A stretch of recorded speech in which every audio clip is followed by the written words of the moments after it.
breaking news. A journalist has escaped the newsroom, only to discover a classroom asks even tougher questions. Every journalist tells stories. Every teacher changes them. Not everyone who changes careers changes lives. But when a journalist becomes a teacher, facts become wisdom, stories become lessons, and experience becomes inspiration. Today, I had the privilege of interviewing someone whose legacy includes birth. Let's hear what Miss.Francisca has to say to children who want to make a difference. What was your favorite subject in school? My favorite academic subject was English and English literature, but I also like drama.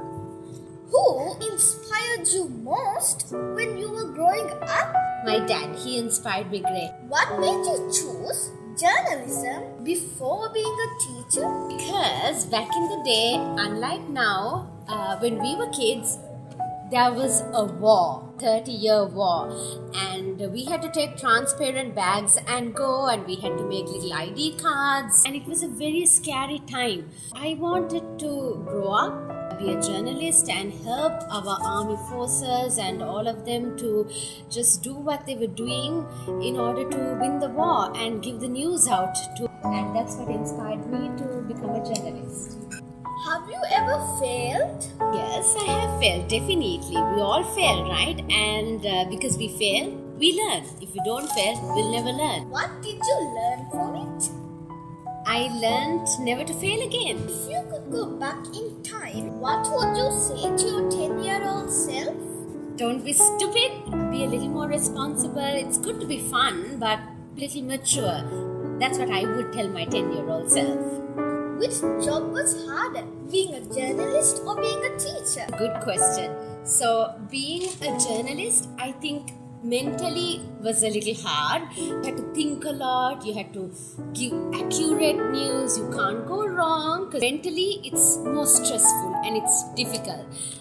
Physically, it's not difficult. You're in an AC place, you're in the school place, you sit down and you read the news. But being a teacher, mentally it's nice because you're with kids and you love kids, so it's very relaxing, but physically it's not. They pull you, you need to act, you need to physically be so active, so it's both. Mentally, I would say being a journalist is more harder. Physically, I would say being a teacher is more harder. If our class was today's news, what would the headline be? Chaotic commotion. Have your students ever surprised you more than the people you interviewed? Yes. How? By giving me answers that I cannot tell this camera. The biggest secret about news that most people don't even know? When we get the news, they sometimes make it in a way to soothe them and then give it to you. Yeah, they do that because they make it in a way sometimes to scare you more or to lessen your fear. We call it manipulation. So they manipulate the news and then put it out to the public.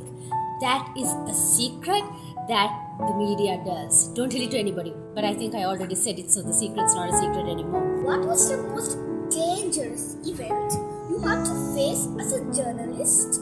It happened in 2020. I faced a lot of dangerous events, but I'll just tell you something that perhaps you would like to know. During the coronavirus. So when the coronavirus was going on, we had to go to work. We had to wear this costume like an Eskimo from head to toe covered, and we couldn't wear masks. We had to, because we had to articulate the words properly to the mic to give the news, so we couldn't wear masks. Trust me, you couldn't wear masks during the coronavirus. We had to go to work during the coronavirus as emergency services, and that was very scary because you didn't know whether the next person in front of you has the coronavirus or not. That was really scary. I don't know, I might have got the coronavirus, but I'm good right now, so. Have you ever failed? Yes, I have failed, definitely. We all fail, right? And because we fail, we learn. If we don't fail, we'll never learn. What did you learn from it? I learned never to fail again. What advice do you want to give to a 10-year-old who wants to make a difference? So I would like to leave you with this advice. Don't be afraid to chase your dreams, and also don't be afraid to take risks. You might be 10, and a risk to you might not be something big for us, might not be something great for us. A risk to you might be something just small, but be courageous. Take those little risks and achieve those dreams. Eventually, you will become who you want to be. And all the best.